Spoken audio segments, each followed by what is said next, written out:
Paddy Graham here from Exponential Performance Coaching. Now, following on from the breakdown of the gear that I took on the Tour of Aotearoa, what I wanted to do is cover some gear that I would not take again, because this is a package that I sent home about halfway through of gear that I hadn't used yet, and I figured I'm not going to use it. So let's have a look. The first thing I wouldn't take again are some running shorts. Now, the plan was to sleep in these, and I ended up just taking off my bike shorts and jumping into my bivy bag with nothing on. I did wear them once when we stayed in a hotel unit with a few of us, but it could be worked around, so they weren't really necessary. Pretty lightweight, but not necessary. The second thing, I had an extra thermal top. I hadn't used it yet, and I didn't really miss it in the cooler parts of the South Island either, so I don't think I'll take two thermals again, maybe a smaller one, if anything. I took this bike lock.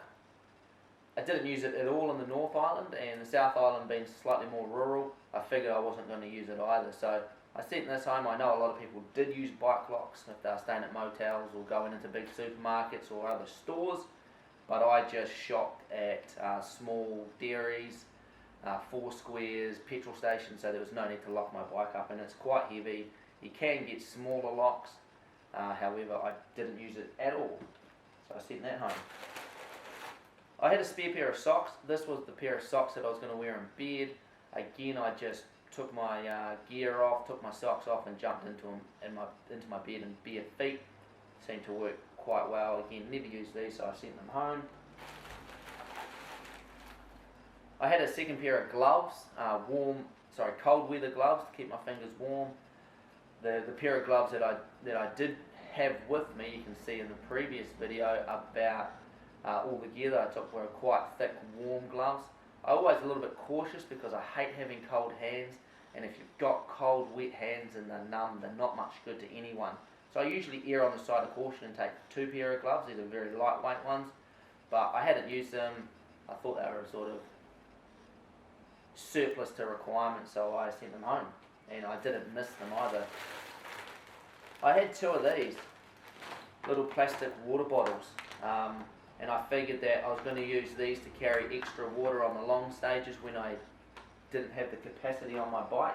I did have 3 drink bottles on my bike, and the times that I did need extra fluid, often it was like a bottle of Coke or fizzy drink or a bottle of juice, and I just put it in my back pocket, drank it as I needed to, and then got rid of the bottle. So there wasn't much need for extra vessels because there was a potential to buy a bottle, of Powerade or whatever it was along the way.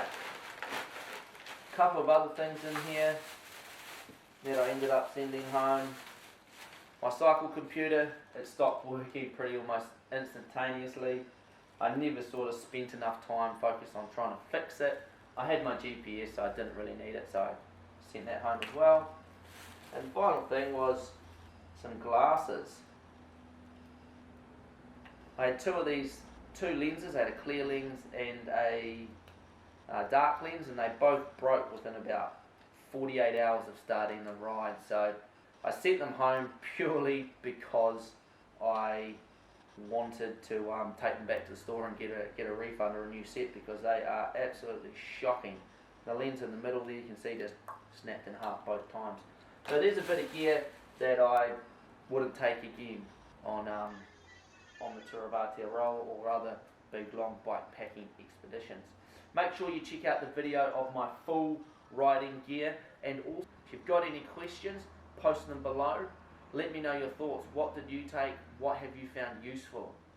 Otherwise, get out there and train harder, but most importantly, train smarter.